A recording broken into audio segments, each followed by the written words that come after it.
ദേശീയതയുടെ ഹിന്ദുത്വ ബ്രാൻഡിംഗ് ആണ് രാജ്യത്ത് നടക്കുന്നതെന്ന് സിപിഐഎം പോളിറ്റ് ബ്യൂറോ അംഗം പ്രകാശ് കാരാട്ട്. ചില മാധ്യമങ്ങളും ഇതിന്റെ ഭാഗമായി പ്രചാരണങ്ങൾ നടത്തുന്നതായും അദ്ദേഹം പറഞ്ഞു.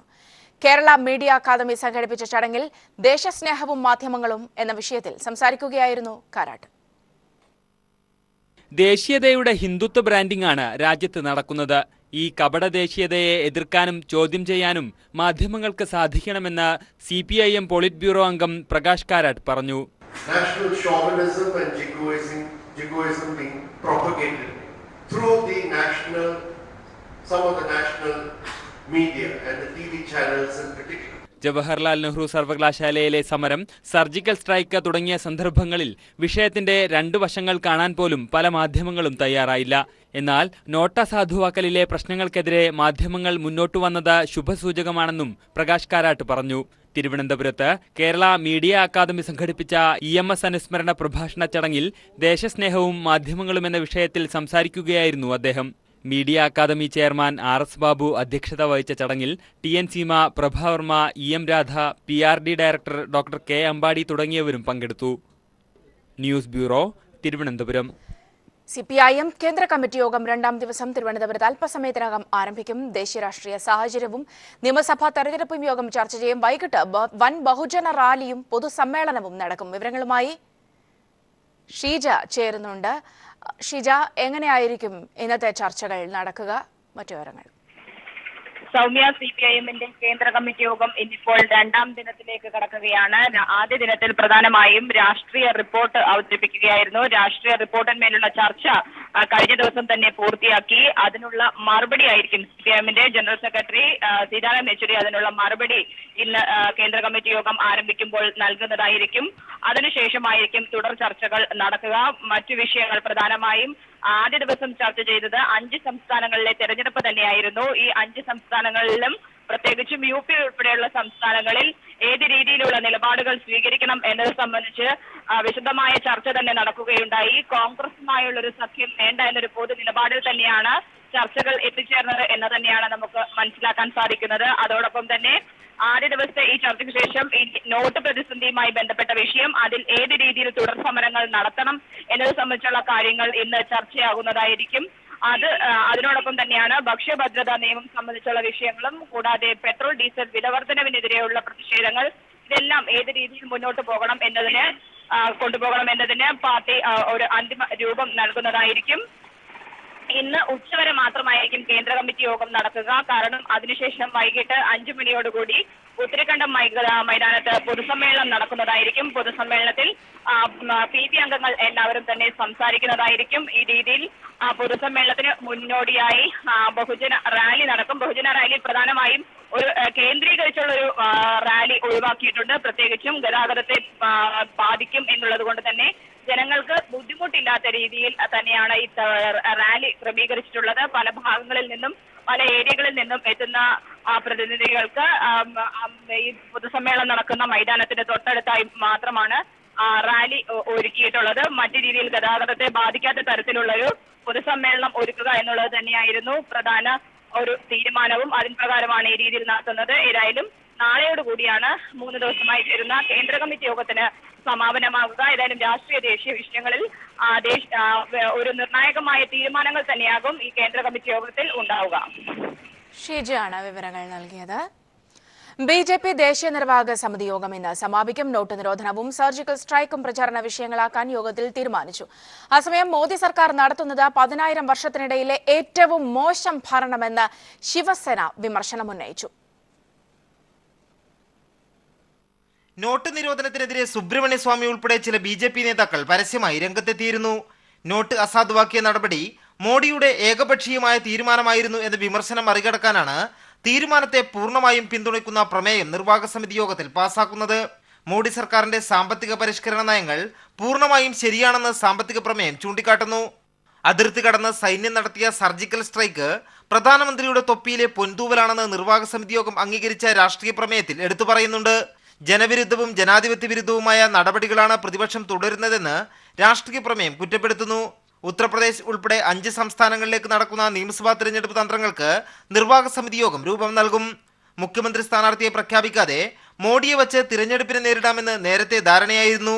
എന്നാൽ നോട്ട് നിരോധനം തിരിച്ചടിയാകുമോ എന്ന് പരിശോധിച്ചതിന് ശേഷമായിരിക്കും ഇക്കാര്യത്തിൽ ഇനി അന്തിമ തീരുമാനം. News bureau, Delhi. സമാജ്വാദിയിൽ അച്ഛനെതിരായ യുദ്ധത്തിൽ പാർട്ടി അക്കൗണ്ടുകൾ അഖിലേഷ് യാദവ് മരവിപ്പിച്ചു. 500 കോടിയിലേറെ സമ്പാദ്യമുള്ള പാർട്ടി അക്കൗണ്ടുകളാണ് തെരഞ്ഞെടുപ്പിന് മുൻപ് അഖിലേഷ് യാദവ് മരവിപ്പിച്ചിരിക്കുന്നത്. അതേസമയം തർക്കം തീർക്കാൻ ശിവപാൽ യാദവ് അഖിലേഷുമായി നടത്തിയ കൂടിക്കാഴ്ച തീരുമാനമാകാതെ അലസിപ്പിരിഞ്ഞു. മുലായം സിംഗും അഖിലേഷ് യാദവും തമ്മിലുള്ള തർക്കം പാർട്ടി സ്വത്തുക്കളിലേക്കുള്ള അവകാശവാദമായി ഉയർന്നിരിക്കുന്നു. ഭൂരിഭാഗം വരുന്ന MLA-മാരെയും MP-മാരെയും ഒപ്പം നിർത്തിയ അഖിലേഷ് യാദവ് മുലായം സിംഗിന്റെ കൈവശമുള്ള പാർട്ടി സ്വത്തുക്കൾ പിടിച്ചെടുക്കാനുള്ള നടപടികൾ ആരംഭിച്ചു. മുലായം സിംഗിന്റെ സഹോദരനും അഖിലേഷിന്റെ നിത്യശത്രുവുമായ ശിവപാൽ യാദവാണ് പാർട്ടി ബാങ്ക് അക്കൗണ്ടുകൾ കൈകാര്യം ചെയ്യുന്നത്. തർക്കമുള്ളതിനാൽ ഈ അക്കൗണ്ടുകളിൽ നിന്നുള്ള ക്രയവിക്രയം തടയണമെന്ന് അഖിലേഷ് വിഭാഗം ബാങ്കുകൾക്ക് നിർദ്ദേശം നൽകി. ഫലത്തിൽ 500 കോടിയോളം വരുന്ന സമാജ്വാദിയുടെ ബാങ്ക് സമ്പാദ്യങ്ങൾ മരവിപ്പിക്കപ്പെട്ടിരിക്കുന്നു. നിർണായകമായ തെരഞ്ഞെടുപ്പിലേക്ക് പോകുമ്പോഴാണ് ഈ നടപടി. മുലായം സിംഗിനെ സമ്മർദ്ദത്തിലാക്കാനുള്ള അഖിലേഷിന്റെ ശ്രമമായി ഇതിനെ കാണുന്നവരുണ്ട്. അതേസമയം അഖിലേഷുമായി എന്നും തർക്കത്തിലുള്ള ശിവപാൽ യാദവ് അദ്ദേഹവുമായി കൂടിക്കാഴ്ച നടത്തി. പക്ഷേ ഏതെങ്കിലും തരത്തിലുള്ള മഞ്ഞുരുകൾ സംഭവിച്ചിട്ടില്ലെന്നാണ് ലക്നൌവിൽ നിന്ന് ലഭിക്കുന്ന വിവരം. News bureau, Delhi. ഗോവയും പഞ്ചാബും ലക്ഷ്യമിട്ട ആം ആദ്മി 5 നിയമസഭാ തെരഞ്ഞെടുപ്പുകളിൽ ഗോവയിലും പഞ്ചാബിലും പാർട്ടിക്ക് മുന്നേറ്റമുണ്ടാക്കാൻ കഴിയുമെന്ന പ്രതീക്ഷയിൽ കേജ്രിവാൾ. പഞ്ചാബിൽ ആദ്യമായി ത്രികോണ മത്സരത്തിനും ആം ആദ്മി കളമൊരുക്കുന്നു. 2014 ലോക്സഭാ തെരഞ്ഞെടുപ്പിൽ ദില്ലിയിൽ ഒരു സീറ്റ് പോലും ലഭിക്കാത്തപ്പോൾ പഞ്ചാബിൽ 30.40% വോട്ട് നേടി 4 സീറ്റുകളിലാണ് ആം ആദ്മി വിജയിച്ചത്. ഭരണകക്ഷിയായ ശിരോമണി അകാലിദളിന് 20.30% സഖ്യകക്ഷിയായ BJPക്ക് വെറും 8.70% വോട്ട് മാത്രമേ നേടാനായുള്ളൂ. ഈ കണക്കുകളാണ് പഞ്ചാബിൽ ആം ആദ്മിക്ക് പ്രതീക്ഷ നൽകുന്നത്. ഗോവയിൽ പാർട്ടി സംഘടനാപരമായി ശക്തിപ്പെടുന്നതിന് മുമ്പ് തന്നെ എത്തിയ ലോക്സഭാ തെരഞ്ഞെടുപ്പിൽ ഓരോ മണ്ഡലങ്ങളിലും 11,000-ലേറെ വോട്ട് നേടി. ജനസംഖ്യയിൽ 26% വരുന്ന ഗോവൻ കാത്തലിക്സ് വിഭാഗമാണ് കോൺഗ്രസിന്റെ വോട്ട് ബാങ്ക്. ഇതിൽ വിള്ളൽ വീഴ്ത്താൻ ആം ആദ്മിക്ക് കഴിഞ്ഞിട്ടുണ്ട്. ക്രൈസ്തവ സമൂഹം BJPക്ക് ബദലായി ആം ആദ്മിയെ കാണുന്നു. പഞ്ചാബിൽ ശിരോമണി അകാലിദൾ BJP സഖ്യം ഒരു ഭാഗത്തും കോൺഗ്രസ് മറുഭാഗത്തുമായി കാലങ്ങളായി നടക്കുന്ന മത്സരം ഇത്തവണ ആം ആദ്മി സാന്നിധ്യത്തിലൂടെ ത്രികോണ മത്സരത്തിന്റെ പ്രതീതി സൃഷ്ടിച്ചിട്ടുണ്ട്. കേജ്രിവാൾ നേരിട്ടാണ് പഞ്ചാബിൽ തെരഞ്ഞെടുപ്പ് പ്രചാരണം നടത്തുന്നത്. ദില്ലിയിൽ നിന്ന് AAPയുടെ പകുതിയിലേറെ മന്ത്രിമാരും പഞ്ചാബിലെത്തി ചെറു കുടുംബയോഗങ്ങളിലൂടെ അടിത്തറ ശക്തമാക്കുകയാണ്. ദിനംപ്രതി 4ഉം 5ഉം കുടുംബയോഗങ്ങളിൽ കേജ്രിവാളും പങ്കെടുക്കുന്നു. 2015 ദില്ലി നിയമസഭാ തെരഞ്ഞെടുപ്പ് ആം ആദ്മി പാർട്ടിയെ സംസ്ഥാന പാർട്ടിയായി നിലനിർത്തി. ഗോവയിലെയും പഞ്ചാബിലെയും തെരഞ്ഞെടുപ്പുകൾ ദേശീയ പാർട്ടിയായി വളരാനുള്ള ആം ആദ്മി പാർട്ടിയുടെ ദിശ നിർണ്ണയിക്കും. ദില്ലി ആം ആദ്മി ആസ്ഥാനത്ത് നിന്നും ക്യാമറാമാൻ ഗോപി കടവല്ലൂരിനൊപ്പം സന്തോഷ് സർലിംഗ്. അമേരിക്കയിലെ ഫ്ലോറിഡയിൽ ഫോർട്ട് ലോഡർഡെയിൽ ഹോളിവുഡ് വിമാനത്താവളത്തിലുണ്ടായ വെടിവയ്പിൽ 5 പേർ കൊല്ലപ്പെട്ടു, 8 പേർക്ക് പരിക്കേറ്റു. വെടിവയ്പ് നടത്തിയ അക്രമിയെ പോലീസ് കസ്റ്റഡിയിലെടുത്തു. ആക്രമണ കാരണം വ്യക്തമല്ല. സ്റ്റാർ വാർസ് ടീഷർട്ട് ധരിച്ചെത്തിയ യുവാവ് വിമാനത്താവളത്തിന്റെ 2ാം ടെർമിനലിനടുത്ത് വെടിയുതിർക്കുകയായിരുന്നു. തുടർന്ന് യാത്രക്കാർ പരിഭ്രാന്തരായി ചിതറിയോടി. തോക്കിൽ വീണ്ടും ഉണ്ടെന്നിറച്ച് വെടിയുതിർക്കാൻ ശ്രമിച്ച അക്രമിയെ പോലീസ് കീഴ്പ്പെടുത്തുകയായിരുന്നു. സംഭവത്തെ തുടർന്ന് വിമാനത്താവളം അടച്ചു.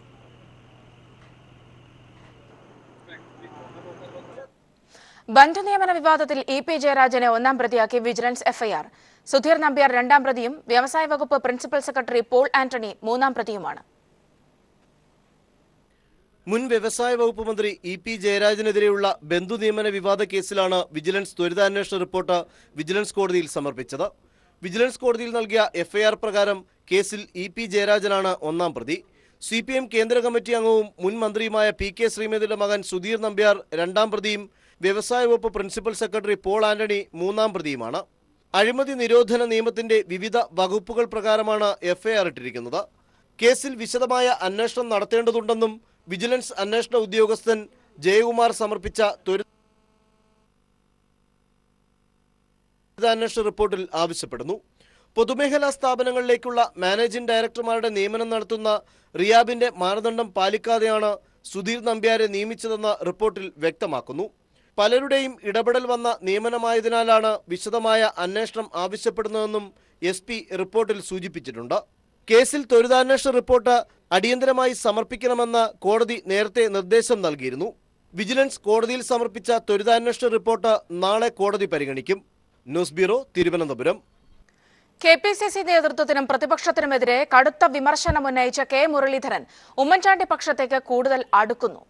7 വർഷങ്ങൾക്ക് ശേഷം പാർട്ടിയുടെ ഔദ്യോഗിക പരിപാടിക്കായി കെ മുരളീധരൻ കോട്ടയത്തെത്തിയപ്പോൾ മാറിമറിയുന്നത് സംസ്ഥാന കോൺഗ്രസിലെ സമവാക്യങ്ങളാണ്.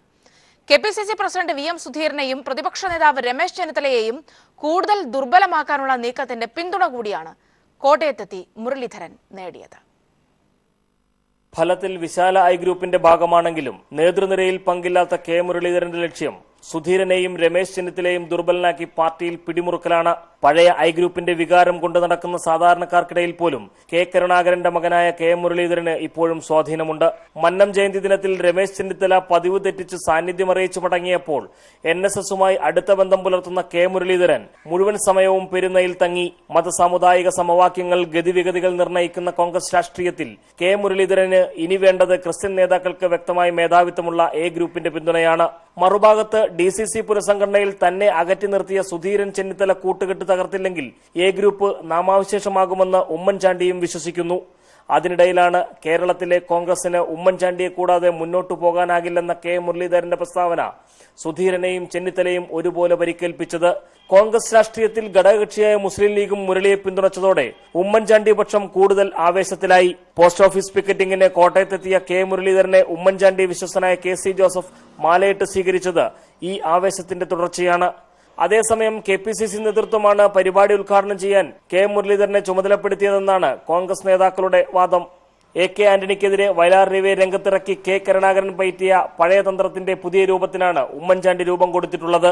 TP Prashanth, news bureau, Kottayam.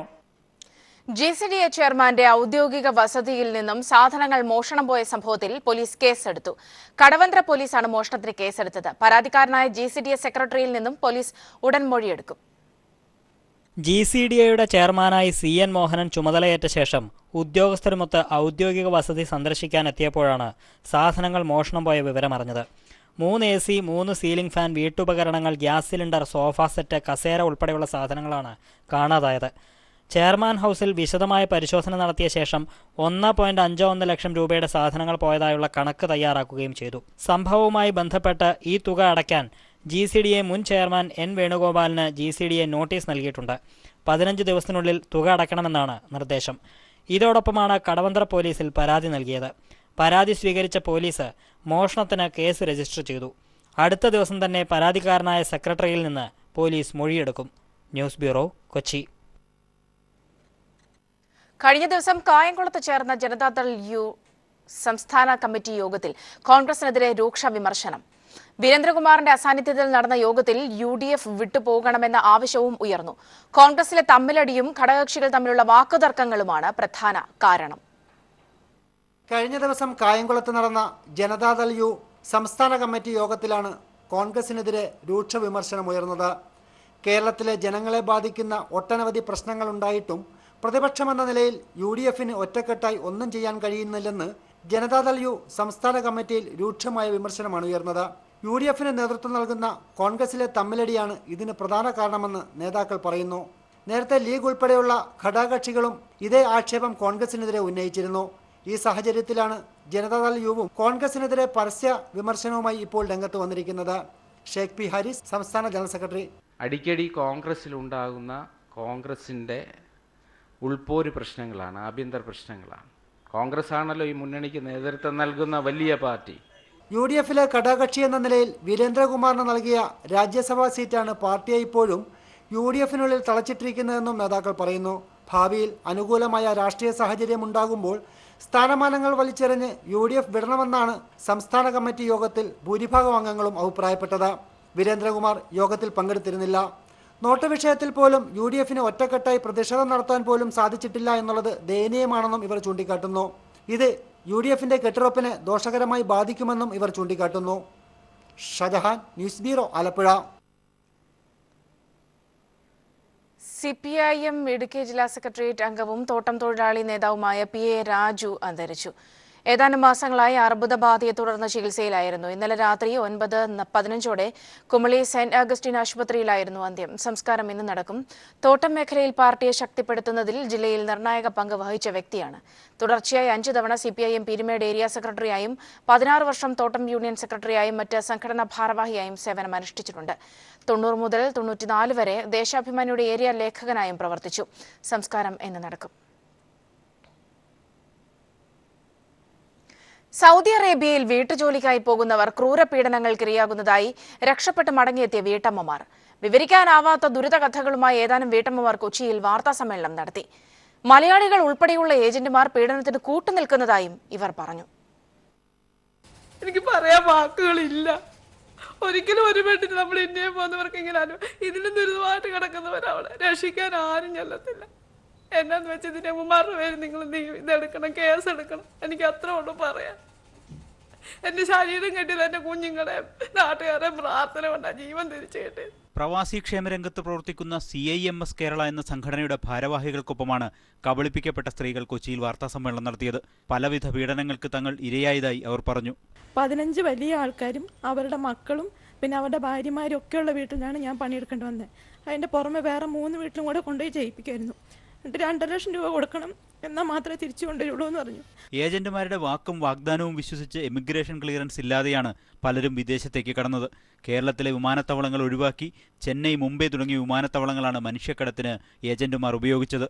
നിരവധി പേർ കബളിപ്പിക്കലിനിരയായതായി CIMS കേരള ഭാരവാഹി റഫീഖ് റാവുത്തർ പറഞ്ഞു. സന്തോഷ് ട്രോഫി യോഗ്യതാ റൗണ്ടിൽ 2ാം ജയം തേടി കേരളം ഇന്നിറങ്ങും. ആദ്യ മത്സരം ജയിച്ച ആന്ധ്രാപ്രദേശാണ് കേരളത്തിന്റെ എതിരാളികൾ. ഇരു ടീമുകൾക്കും ഇന്നത്തെ മത്സരം നിർണായകമാണ്. വൈകുന്നേരം 5 മണിക്കാണ് മത്സരം. ഉച്ചയ്ക്ക് 1:45 നടക്കുന്ന മത്സരത്തിൽ കർണാടക പുതുച്ചേരിയെ നേരിടും. സന്തോഷ് ട്രോഫിയിൽ കന്നിയംഗത്തിനിറങ്ങിയ തെലങ്കാനയെ ഗോൾമഴയിൽ മുക്കിയാണ് കഴിഞ്ഞ വർഷത്തെ ചാമ്പ്യന്മാരായ സർവീസസ് വിജയിച്ചത്.